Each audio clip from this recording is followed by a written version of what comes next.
The one downside of super authentic Mexican food is oftentimes you associate with people who are authentically from Mexico and do not speak English so well.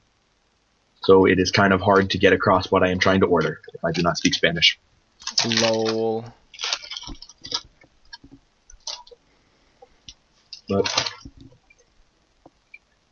what I wanted. Alright. Well, you ready to go? Mm-hmm. Alright, here we go. Ladies and gentlemen, game number 2 of the Ace match in Canada versus Central Europe. DragOn repping Team Canada and LocDog playing for Central Europe. And he will be spawning as the blue Protoss in the top right. DragOn will be the purple Zerg in the bottom right.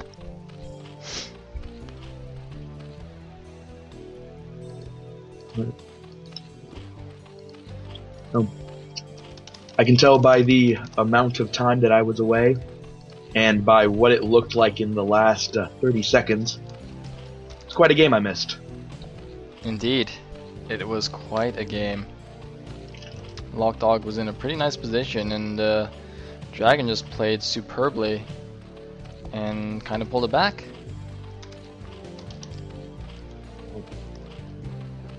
That's what the VODs are for, man. Be hitting those up afterwards.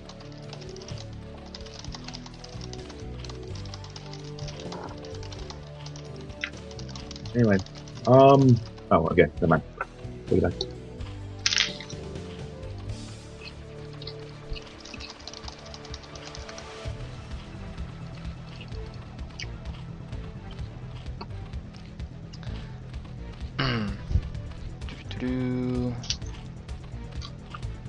Colors.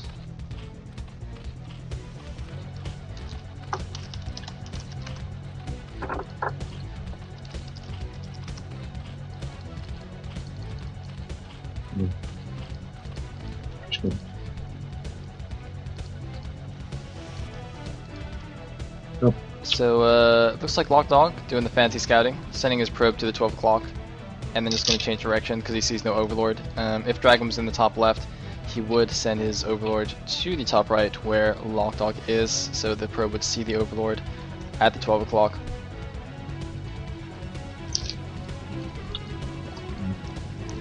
And gonna do this fancy wall off once again, the same one that he did against the other guy. Was his name Rainier or something like that? In the meantime, we have pull first from DragOn. I believe that was something like an overpull.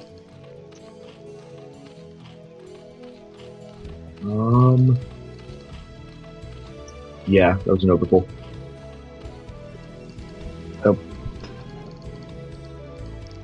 And once again, doing this very funny cannon configuration that he did against Rainier.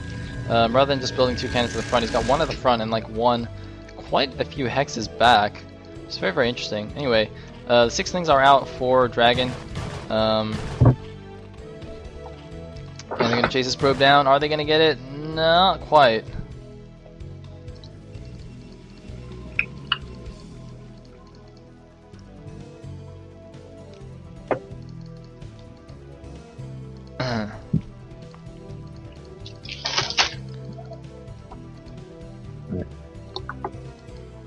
I do like this wall.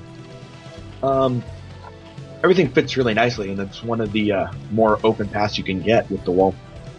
And the only real issue is that the back cannon doesn't quite protect as much as you would want it to, especially when the Hydralisks come around. But overall, I like it, especially considering that Dasakli goes for the ultra aggressive style anyway, that he doesn't have to worry that much about Hydra Harass. So, yeah, I'm a fan of the wall. Anyway, I guess this is where we need a standard guy graphic. Indeed we do. Indeed we do. Cybernetics core, 3rd base of the natural. The probe's still alive, so that's quite nice by LocDog to keep that guy alive. I'm a little bit surprised that all 6 things are being dedicated to chases. I think at least one should be at the front, making sure there's no random zealots moving out. But otherwise, I don't have too many complaints. We did seem to lose 2 in the pursuit. Oh, they are moving. I like just stopping them in random positions. Taking a very fast third, and a third that's rather far away from his other bases. This isn't too unheard of, but I'd say more often Zergs take the closer third. On Fighting Spirit, at least. Do they? No, I think the other natural's fine. I'm not saying it's not fine. I'm just saying it's a little bit less common. Yeah, I guess it depends. I think like if you play like a turtley style where you're just gonna like sunken and lurker and defend, taking other naturals better because then you get your fourth for free. But like if you're gonna play a very aggressive active style like or something like fast mutas, taking the closer third is better because obviously you can defend them more easily. It's much closer. Yeah, it's not so much about, and I wasn't even thinking about it from the perspective of DragOn. I was thinking of it more from the perspective of against Tasakwe, where you know he's going to attack you. Oh, so that's a very good point, actually. Actually, that's an excellent point. Yeah, because Tasakwe always goes for that mid-game +1 speed lot attack, so taking a closer third, I think, yeah, probably a good idea, unless he can do some kind of really nice SimCity in defense. But I guess we'll see. And it looks like speed is actually finished already. I didn't even click on the pool. That's interesting. I think that's not too crazy, but he does have 8 lings. He could go for some shenanigans. I don't know. We'll see. At the very least, it's going to deny scouting quite nicely. First Corsair's out. It's going to go and scout around. Do a 4th hatch. That would actually really be a cool tool to see him use to counter Tasakwe's aggression. If he was to keep the one scouting link on the bridge to see the army come out, wait about 10 seconds, and then do a run by. Even if he doesn't pick off any probes, he's going to force Tasakwe's army to come back, and and with timing as precise as Tasakwe's, that might be just enough time he needs to secure the SimCity at his third. So that would be a really cool way to counter that kind of aggression. That would indeed.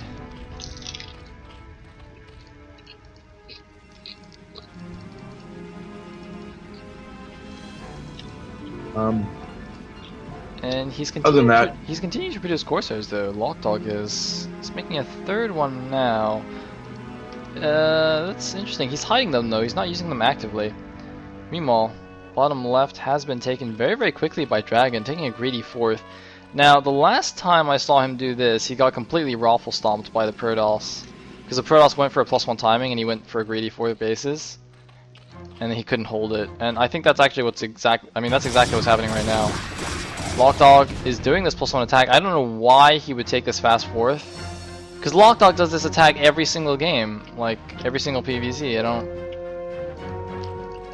It's like if you play a PvP against me and then you see a 12 next and you're surprised. It's like, no, you don't be surprised. That's why you do every single game, man. So I think he's actually just going to die.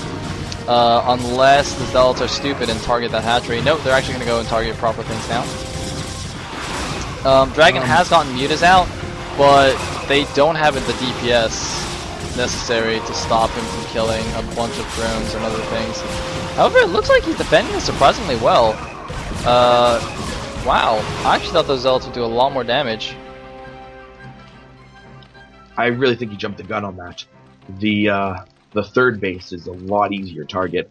You don't have the Mutalisk overhead. It's a bit of a weaker SimCity to begin with. There's only 1 sunken as opposed to 2.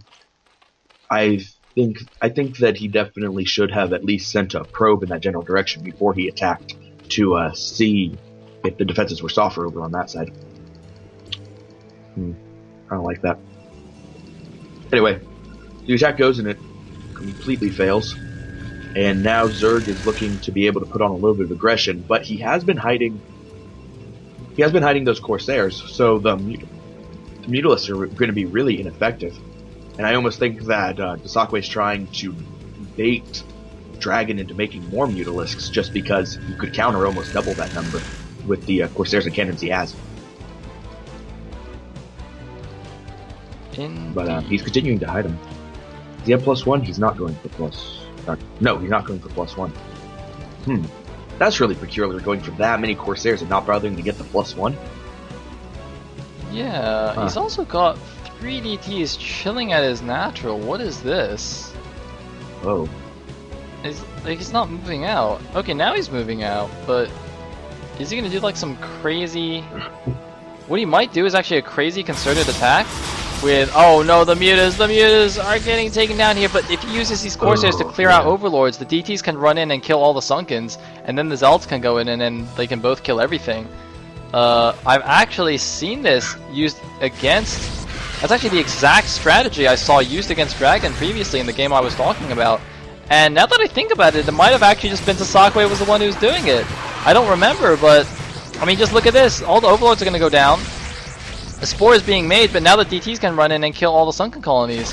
And then there's nothing to save him. But no, it looks like he's not going to do that. He's just going to retreat right now. I don't know why. He's jumping up to almost... The Spore's finished. Yeah, but I think he had 5 seconds there to go for it. But he's just going to play it safe. And I think he's in a decent position. DragOn's at 50 supply against the 83 of LocDog. He's getting his 3rd base now at the 3 o'clock. And at the very least, he's going to be able to defend it quite easily with these 3 DTs. So, yeah, it's okay. Second Forge. DragOn did get the fast speed, the very quick Overlord speed upgrade. So the Corsairs will lose a lot of their effectiveness because of that. But I mean, anytime you have Corsairs that number, it's always going to be really bad for the Overlords. I still. I hate to harp on it so much, but I really think you made a mistake not going for the +1. Because, I mean, if you get the +1, you're adding more than a Corsair for less than the cost of a Corsair in damage output. Yeah, no, I totally agree. Definitely should have gone for that. Looks like their Nexus is going to finish up soon. He's still rallied inside his natural. I think it's more convenient to rally things like just outside the wall, but you know, it's kind of a preference thing, I think. Observatory and a little bit messy base placement as well, but once again, that's kind of just me being anal about building placement. DragOn is making a Sunken and Spore in his main base. I like that a lot. Obviously, with this number of stairs around, you can be very vulnerable to, say, DT drop into your main. One random Hydra is gonna do a couple of spits. In the other Dasakwe game we casted on this map, he had really erratic cannon placement at his 3rd.